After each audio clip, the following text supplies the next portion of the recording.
আসসালামু আলাইকুম। আশা করি আপনারা সবাই ভালো আছেন। আমরা ভালো আছি আলহামদুলিল্লাহ। সুখ দুঃখে সংসারের আরো একটা নতুন ভিডিওতে আপনাদেরকে আরো একবার স্বাগত জানিয়ে আবারও একটা নতুন দিনের কাজকর্ম নিয়ে চলে এলাম আপনাদের মাঝে। বেশ কয়েকদিন থেকে একটানা বৃষ্টি হচ্ছে, যার জন্য আমার বারান্দার গাছগুলোর পেছনে তেমন একটা সময় দিতে হচ্ছে না। বৃষ্টি হলে গাছগুলোতে পানি দিতে হয় না, কারণ চালের পানি যেহেতু সাইড দিয়ে পড়ে, ছিটাফোঁটা পড়ে বা বাতাসের সাথে দেখুন সবকটা মাটি ভিজে যায়। অনেক সময় এক্সট্রা পানিও হয়ে যায়, সেটা ফেলে দিতে হয়। তবে গাছের গোড়ায় অনেক আগাছা জমছে, আগাছাগুলো পরিষ্কার করে দিলাম। সেই সাথে আমার 2টা শখের গোলাপ ফুল গাছ দেখতে পাচ্ছেন। এত ফুল হয় এই গাছগুলোতে, যদিও ছোট প্রজাতির গোলাপ এগুলো, তবে গাছে ফুলের কোনো কমতি নেই। একটানা অনবরত গাছগুলোতে নতুন নতুন ফুল ফুটে, আর এক জায়গায় 5, 7টা, 8টা, 10টা করে ফুল ফুটে প্রতিটা জুপায়। তো গাছগুলোর নিচের দিকের যে এক্সট্রা পাতাগুলো প্লাস একটু শুকিয়ে যাওয়া পাতাগুলো কাঁচি দিয়ে কেটে ফেলে দিচ্ছি। এখানে আমার 2টা গোলাপের গাছ আছে, দেখুন ফুলগুলো একটু ছোট ছোট সাইজের, বাট এত ফুল হয়। এই যে আমার কাঁচির ডান হাতের পাশেই দেখতে পাচ্ছেন একটা জোপায় মনে হয় 10 থেকে 12টা ফুল হয়েছে একসাথে।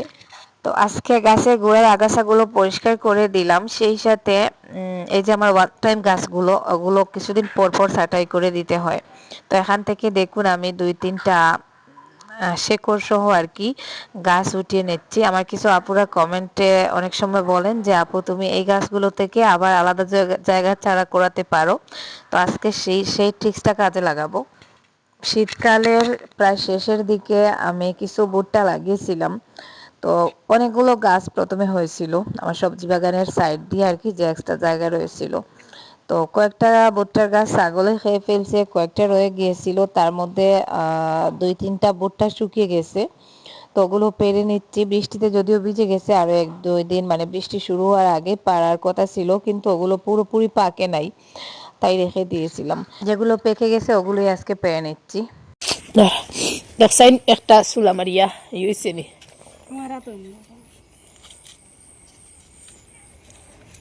দেখি চুলা চুলা হয়েছে বেশ না দেখি বেশি শক্ত হয়েছে নি, ফুড়িয়া খাইলে মজা লাগবো। শক্ত হয়েছে, এখন ফুড়িয়াও খাওয়া যাইব, আর বেশি শুকাই দিলে কড়কড় হয়ে যাব। ধর বুটটা ফুড়িয়া খাইছত না নি কোনোদিন? সাইড দিয়ে আরো কিছু গাছে নতুন নতুন ভুট্টা হচ্ছে। এই গাছগুলো ছাগলে একবার খেয়ে ফেলছিল, তারপরে গাছগুলো একটু একটু করে লম্বা হয়েছে। এখন দেখুন বর্ষাকালে এসে প্রত্যেকটা গাছে নতুন করে কিছু ভুট্টা হয়েছে। আজকে একটা মুরগিকে আমি ডিম দিয়ে বসাবো বাচ্চা ফোটানোর জন্য। আমার 3টা মুরগি কয়েকদিন থেকে ডিম দিচ্ছে।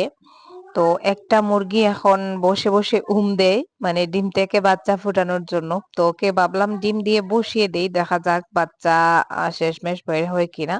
যেহেতু আমার মুরগিগুলো একটু ছোট সাইজের, মানে বড় প্রজাতি না, একটু ছোট প্রজাতির দেশি মুরগি, তো বেশি ডিম দিলেও হবে না। আমি এখানে 15টা ডিম দিয়ে দিচ্ছি, আর একটু কম দিলেও মনে হয় ভালো হতো। তারপরে ভাবলাম যে 15টা দিয়ে দেই, আর বাকিগুলো দিয়ে আরেকটা মুরগি বসাবো।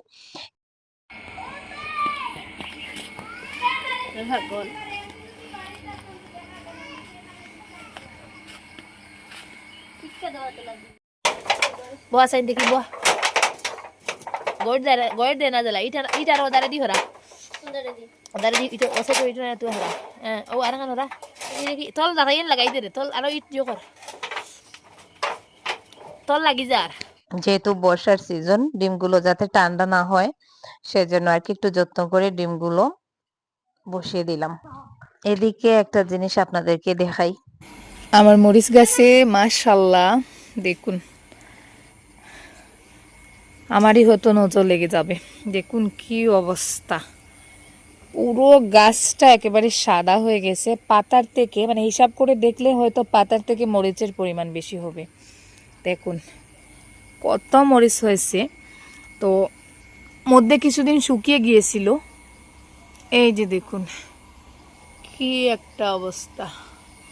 মাশাল্লাহ, আমার এই গাছটা আমাকে কালীগঞ্জের একজন আপু দিয়েছিলেন। আমার ভিউয়ার্স আপু আমার বাসায় আসছিলেন, আসার সময় উনি আমার জন্য কয়েক ধরনের চারা আনছিলেন। তার মধ্যে এই মরিচের গাছের চারাটা ছিল। জানি না আপু আমার ভিডিও দেখতেছেন কিনা, যদি ভিডিও দেখে থাকেন প্লিজ কমেন্ট করবেন। তো উনি আগে ইউটিউবে ভিডিও দিতেন, তো এখন ওনার ভিডিও পাওয়া যায় না, হয়তো বন্ধ করে দিয়েছেন। তো আপুর দেওয়া এই গাছটা, যখনই আমি এদিকে আসি গাছটার কথা আমার মানে গাছটা আমার চোখের সামনে আসে, তখনই ওই আপুর কথা মনে পড়ে। এত মরিচ হয়েছে গাছটাতে। মধ্যে কিছুদিন শুকিয়ে গিয়েছিল শীতকালে, তো এখন যেই বর্ষা আসছে, বৃষ্টি পড়ছে আর কি, গাছটাতে নতুন করে পাতা গজিয়েছে। আর সেই সাথে প্রত্যেকটা গাছের এই যে দেখুন গুড়ায় গুড়ায় থেকে মরিচ হচ্ছে। এই যে দেখুন প্রত্যেকটা গাছের পাতার গুঁড়া গুঁড়া থেকে মরিচ বের হচ্ছে। বড়গুলো দেখা যাচ্ছে, ছোটোগুলো আপনারা হয়তো ক্যামেরায় দেখতে পাচ্ছেন না। এই যে দেখুন, ওই যে দেখুন ছোটো ছোটো, এই যে দেখুন ছোটো ছোটো ছোটো ছোটো মরিচ, পুরো গাছটা ভরে গেছে। আর গাছের সাইজটা দেখুন, অনেক মোটা হয়েছে গাছের সাইজ, চারদিকে একেবারে জুপালো, প্রায় ছোটোখাটো একটা কমলা গাছের মতন হয়ে গেছে। এই যে দেখুন। আমার নতুন রান্নাঘরে মানে ঘর সাজানোর জন্য আমি অনলাইনে এই দুইটা জিনিস অর্ডার করছিলাম, তো আজকে এনে দিয়ে গেছে। তো ওগুলো আজকে ভাবলাম লাগিয়ে নেই। বাবুই পাখির বাসা আর্টিফিশিয়াল, যদিও এটা আর্টিফিশিয়াল, তো যেহেতু সনের চালের দুই সাইডে দুইটা দিলে আমার মনে হচ্ছে খুব ভালো লাগবে। তো ওগুলো আজকে এনে দিয়ে গেছে। দামও বেশি নয়, মাত্র 140 টাকা নিচ্ছে দুইটাতে। আর আমার বাড়িতে অনেক চড়ুই পাখি আছে, আমার মনে হচ্ছে আমি যদি এগুলো এখানে লাগাই তাহলে চড়ুই পাখি এসে বাসা বাঁধবে এগুলোর ভেতরে। যেহেতু সনের চাল আর সাইড দিয়ে চাল একটু বাড়িয়ে দিয়েছি, তো চালের ভেতরেই দিয়ে দিচ্ছি যাতে বৃষ্টির পানিতে ভিজে নষ্ট না হয়ে যায়। তো এই যে দেখুন সামনের দিকে দুইটা সাইডে দুইটা লাগিয়ে দিলাম। দেখা যাক সত্যি সত্যি চড়ুই পাখি আসে কিনা। আমার মনে হয় চড়ুই পাখি এসে এটার ভেতরে ঢুকে বসবে, কারণ চড়ুই পাখি অনেক সময় আমাদের বারান্দার মধ্যে এসে পিলারের উপর প্লাস আমাদের ঘরের যে কোনো কর্নারে একটু জায়গা পেলে বসে থাকে। তো এগুলোতে ওরা বাসা বাঁধবে এটা আমি শিওর। এদিকে আমার নতুন রান্নাঘর নিয়ে অনেকে কমেন্ট করেন যে আপু এটা বর্ষাকালে তৈরি করলে এটার ভেতরে পানি চলে আসবে, যদিও পানি অতটাও আসে না, বাতাসের সাথে কিছু পানি ভেতরে চলে আসে। তো এই যে দেখতে পেলেন একটু পানি জমেছিল, ওটা রাহিলা ফেলে দিল। আর আমার রান্নাঘরে দাঁড়িয়ে দাঁড়িয়ে দেখুন আমি ডাঁটার গাছ উঠাচ্ছি, খুব ভালোই লাগতেছে ঘর থেকে দাঁড়িয়ে দাঁড়িয়ে ডাঁটা গাছ উঠাচ্ছি। মানে ডাঁটা শাকগুলো আমি যেখানে লাগিয়েছিলাম তার ঠিক পাশেই ঘরটা তৈরি করা হয়েছে। তো এখান থেকে কিছু ডাঁটার গাছ আমি রেখে দিব আমার ঘরের সৌন্দর্যের জন্য। আর আজকে আরো 4-5টা উঠিয়ে নিব রান্না করার জন্য। ঘরে সবজি টবজি নেই, বৃষ্টির কারণে বাজার করা যায়নি গতদিন। এত বৃষ্টি হচ্ছে কয়েকদিন থেকে, মানে একেবারে গৃহবন্দী সময় কাটাতে হচ্ছে। বাইরেও বের হওয়া যাচ্ছে না, কারেন্ট নেই, ঘরের ভেতর অন্ধকার। ঘরের ভেতরেও যে কিছু কাজকর্ম করব, ভিডিও শুট করব, সেরকমটার মানে কোনো উপায় নেই। তো যাই হোক, গত 2 দিনের তুলনায় আজকের ওয়েদারটা একটু ভালো, 2-3 দিনের তুলনায়। আজকে সকালের দিকে একটু বৃষ্টি হয়েছিল, বিকালের দিকে দেখুন বৃষ্টি নেই, তবে আকাশ মেঘলা, চারদিকটা অন্ধকার হয়ে আছে, কিন্তু তেমন একটা বৃষ্টি হচ্ছে না, আর কারেন্টও চলে আসছে। তো যাই হোক, আজকে ভাবলাম একটা ভিডিও আপনাদের সাথে শেয়ার করা যাক, কারণ গতদিনও বাড়ির কাজকর্মে ভিডিও শেয়ার করা হয় নাই, আপনারা অনেকেই মিস করেন। তো আপনাদের সাথে বকবক করে করে আমি কিছু ডাটা কেটে নিলাম। আর এদিকে দেখুন আমি যে শুকনো গোবর সার আনছিলাম আমাদের পাশের একটা বাড়ি থেকে কিনে, তো ওই গোবর সারের মধ্যে অনেক বড় সাইজের একটা ডাটার গাছ হয়েছে, যেটা আমি আসলে লাগাই নাই, এমনিতেও হয়তো বীজ পড়ে এই ডাটাটা হয়েছে। তো ওটা আমি এতদিন কাটি নাই, রেখে দিয়েছিলাম, কারণ যেহেতু ওটা ভালো জাতের ডাটা, অনেক বড় হয়েছে দেখুন, ঠিক একটা লাঠির মতন। তো ভালো জাতের ডাটা দেখে আমি রাখছিলাম বীজগুলো একটু পরিপক্ত হওয়ার জন্য। তো আজকে আমি এখান থেকে আগা থেকে আর কি বীজগুলো আলাদা করে নিচ্ছি, ওগুলো আমি এই একটা বড় প্লেটের মধ্যে দিয়ে শুকিয়ে তারপরে বীজগুলো সংরক্ষণ করব। কারণ বাজারে তো বীজ কিনতে পাওয়া যায়, কিন্তু ভালো উন্নত মানের বীজ সব সময় পাওয়া যায় না। আর এই যে দেখুন ডাটাটা আমি বের করছি, মানে এত মোটা সাইজের একটা ডাটা, আহ ঠিক একটা লাঠি, মনে হয় কারো মাথায় বাড়ি দিলে মাথা ফেটে যাবে। একটানা কয়েকদিনের বৃষ্টি, আজকে মেজাজটা একটু ফুরফুরে আছে কারণ আজকে বৃষ্টি নেই।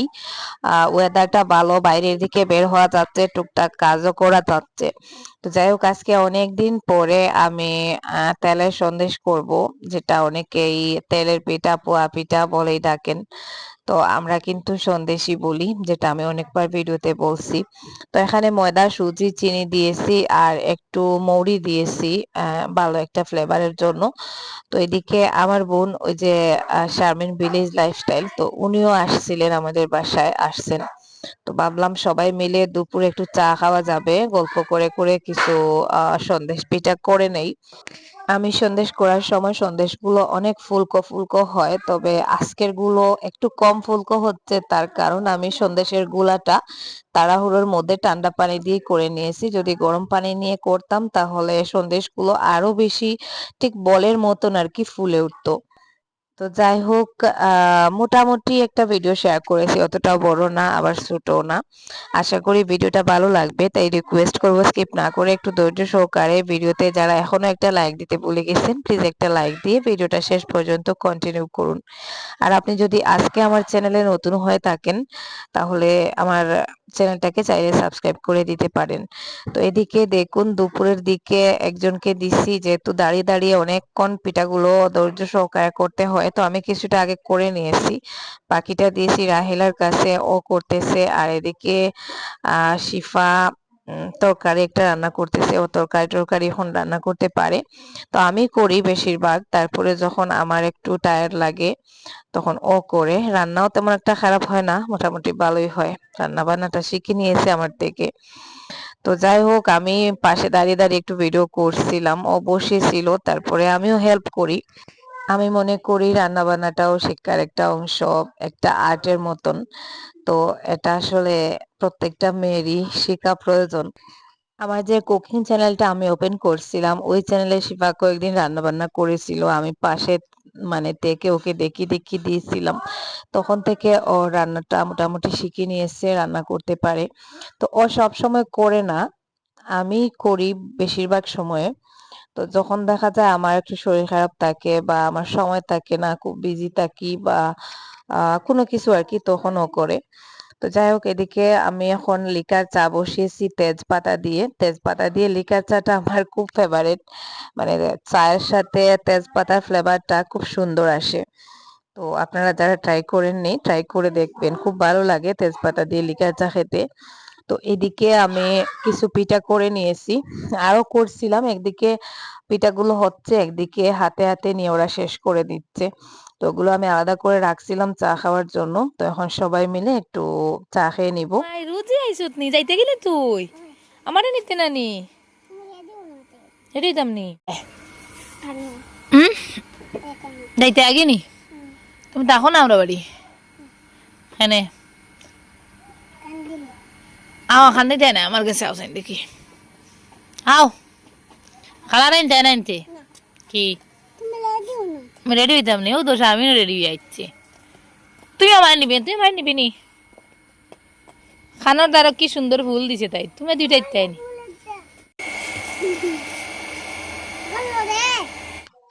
শারমিন একটা ফুল ছিঁড়ে ওর কানের মধ্যে গুজে রাখছে, তো এখন রোজে বলতেছে ওকেও ফুল কানের মধ্যে দিয়ে দিতে। তো আমি এখানে গাছ থেকে দুইটা সাদা ফুল পেড়ে নিলাম। বাচ্চারা ফুল অনেক পছন্দ করে। টাটা দেও খো আমি যাই আর গিয়া টাটা বাই বাই এরকম মায়া দেও যাও গেল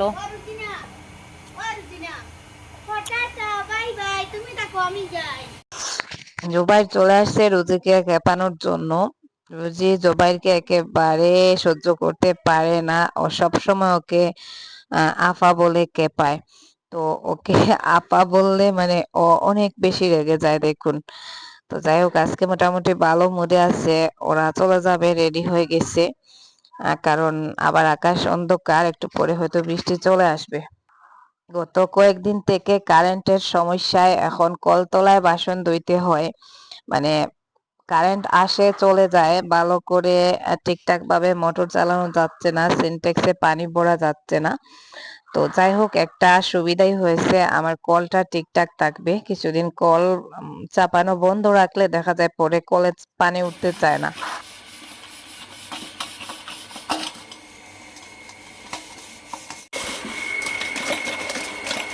মানে একবারে বালিশেগুলো আইলে না আর উতরিল একবার যে লেপটা গালিয়া মাটির মাঝে বইছে।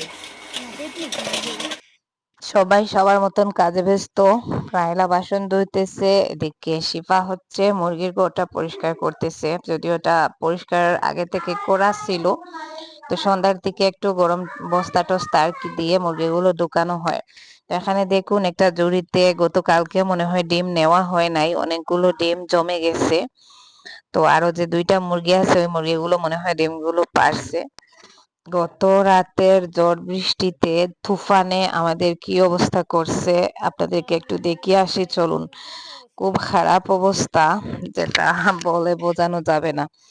তো যাই হোক, তারপরে বলবো আলহামদুলিল্লাহ, কারণ অনেক মানুষের ঘরবাড়ি ভাঙছে, মাটি ধসছে, আমাদের জিনিসের উপর দিয়ে চলে গেছে। তো এই যে দেখুন, আমার ওখানে একটা পেঁপে গাছ ছিল, পেঁপে গাছটাকে একেবারে শুইয়ে দিয়েছে, মানে মাটি থেকে গাছটা উপরে পড়ে গেছে। আর এদিকে দেখুন, আমার মাচাটা ভেঙে গেছে। আমি বরবটি লাগিয়েছিলাম, বরবটির গাছগুলো একটু একটু করে হচ্ছে, কিন্তু মাচাটা ভেঙে গেছে। আর এদিকে এই পেঁপের গাছটা একেবারে নুয়ে গেছে দেখুন। তো মাটির কিছুটা অংশ এখনো মাটির সাথে লেগে আছে, গাছটা উঠিয়ে আবার গাছের গোড়ায় মাটি দিয়ে দিলে মনে হয় গাছটা আবার ঠিক হয়ে যাবে। কারণ আমাদের বড় পেঁপে গাছটা এরকম 2-3 বার মাটিতে পড়েছিল, তারপরে উঠিয়ে দেওয়ার পরে সবকিছু ঠিকঠাক হয়ে গেছে। তো যাই হোক, এটা পুরোপুরি ভেঙে যায় নাই, শুধু উপড়ে গেছে। আর সবজি টবজির অবস্থা তো একেবারে খারাপ দেখুন, জিঙ্গার গাছগুলোর কি হাল করছে, কারণ ঝড় তুফানের সাথে শিলাবৃষ্টি হয়, শিল পড়ে। তো শিল পড়লে তো আবার বাড়িতে যে টুকটাক সবজি টবজি লাগানো হয় ওগুলোর 12টা বেজে যায় একেবারে। তো আরো কিছু টুকটাক হয়েছে। ওইদিকে আমি সব থেকে বড় যে জিনিসটা, ওটা আমি আপনাদেরকে দেখাই চলুন, কি হাল হয়েছে। তো এটা তো মাচাটা হয়তো ঠিকঠাক করা যাবে। যে পেঁপে গাছটা মাটিতে শুয়ে পড়ছে ওটাও চাইলে উঠিয়ে দেওয়া যাবে। আর আমার নতুন রান্নাঘরেও দেখুন এক সাইডে পানি জমছে, তো পানি যাতে না জমে সেরকম ব্যবস্থা আমি করব।